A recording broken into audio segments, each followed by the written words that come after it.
Mbeumo then has been in fantastic form for Manchester United through October, looking to bring that now into the Cameroonian national side. He puts the ball inside, it's a very good ball as well, and it just nips over the top.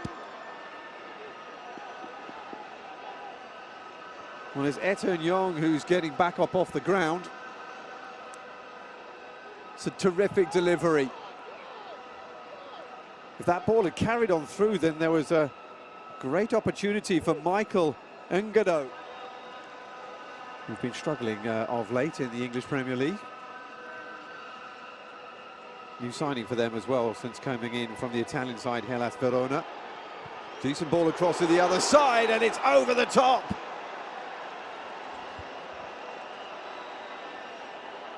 And it's Bongonda who was there. And it disappears over. It's a great ball in. And Bongonda unable to make it goals in back-to-back games.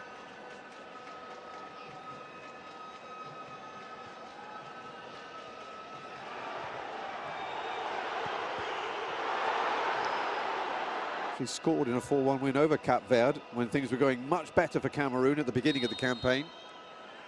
Here we go again, then corner. Buku delivers. Goalkeeper comes and punches. And Bongonda tries to get it, as that came off another Cameroon player. And the referee blows for half-time at the end of a half where it has been quite nitty-gritty. Both sides struggling to break down the other. Bryan Mbeumo had the first shot of the game that went straight at the internationally.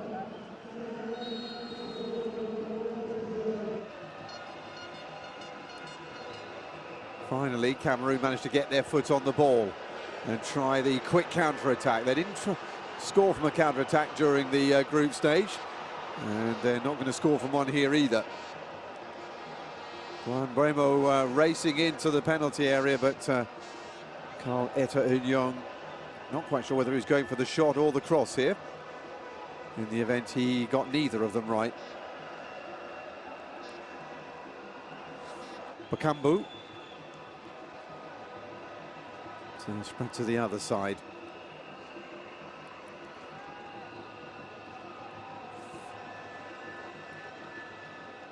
It's nicely done by Hongla. And here is Abubakar.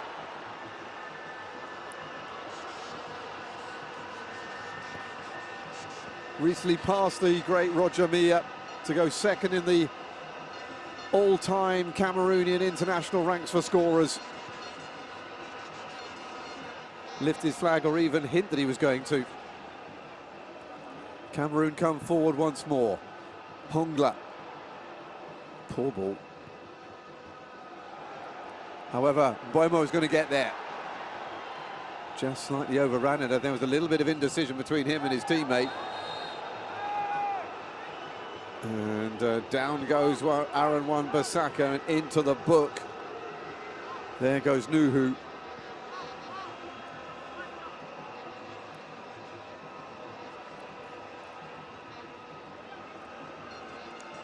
That was wild. Goodness me, that was wild.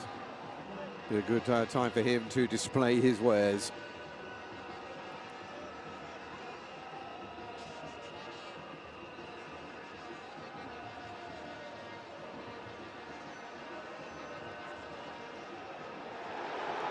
Oh, that's gone through, and a chance to score the best of the game so far. And Onana gets down.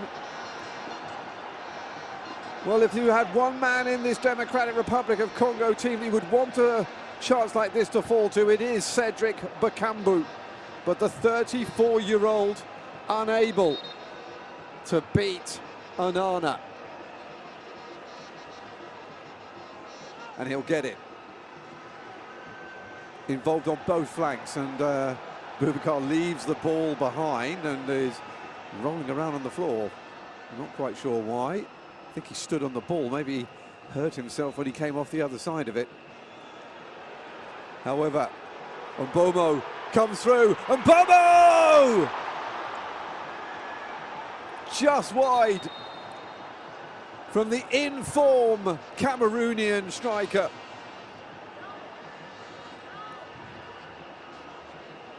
Really good break, a really good ball as well on the overlap. Forward came and Mpassienzao didn't get there. And the man who scored in the 2-0 win over Mauritius on the penultimate day of the qualifying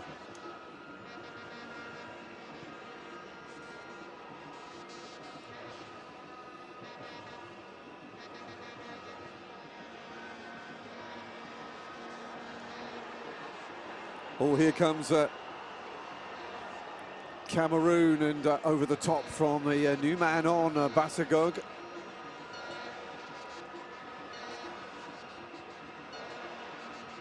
Has set up a goal in this World Cup qualifying campaign, but has yet to score himself.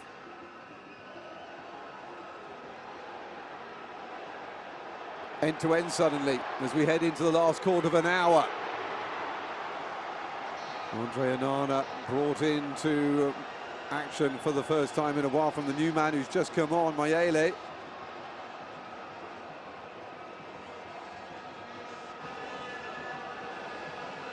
Wan-Bissaka. Bassagog feeds it into the path of Abubakar. Abubakar appeals for a penalty. Axel Tuanzebe trying to get things in the middle.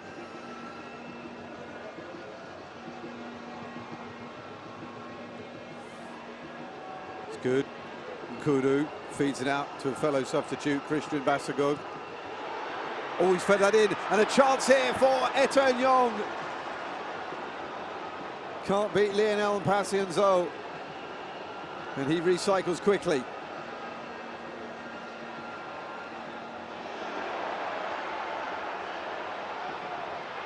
Getting more and more desperate, Kudu. Brought down. Taken quickly. Kudu stays down.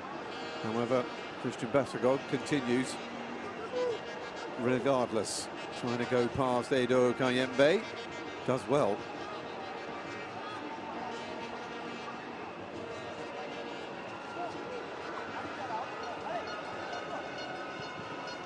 Bassagog again hits the back of Kayembe.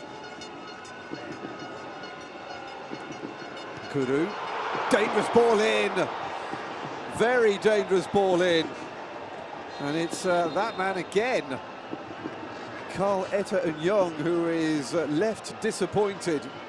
He was having to fight his way.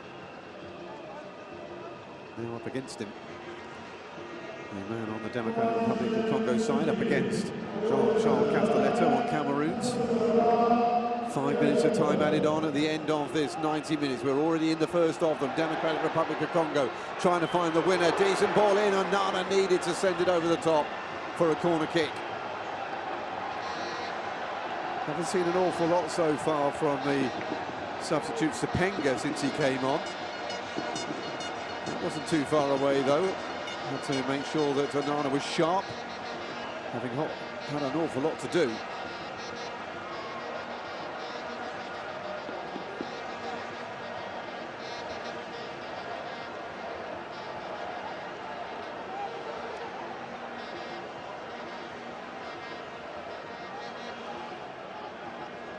Corner kick will be taken by Sepenga. It's not a bad delivery either, and it's in! And it's the captain, Chancellor Mbemba, who might just have won this for the Democratic Republic of Congo. Looking to make it back to the World Cup for the first time since their debut 50-odd years ago.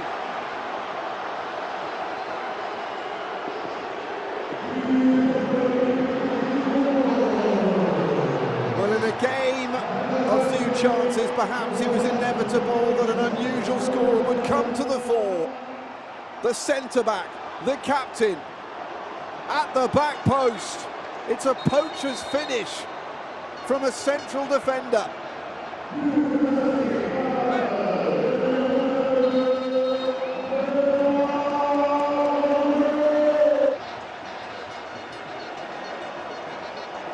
so close.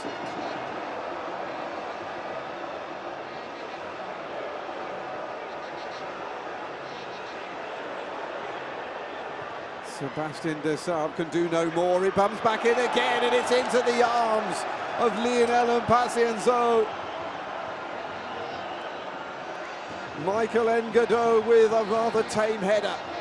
In by Bassagog, onto the head of the centre-back, but he could not send it either side of the... Forward by Bassagog. Anywhere will do now. And Mboemo's trying to get on the end of this. Chancellor Mbemba, the goal scorer, just whacks it anywhere. Up to 7 minutes of time added on now. And still... And that's it! And in an era where Africa could send 10 teams to the World Cup, it is incredible to think that Cameroon will not be one of them. The Democratic Republic of Congo, who have not made it to a World Cup since 1974, are a step nearer thanks to their captain, Chancellor Mbemba. Right at the end of the game, as it finishes Cameroon 0, Democratic Republic of Congo 1. It'll be Nigeria in the final on Sunday.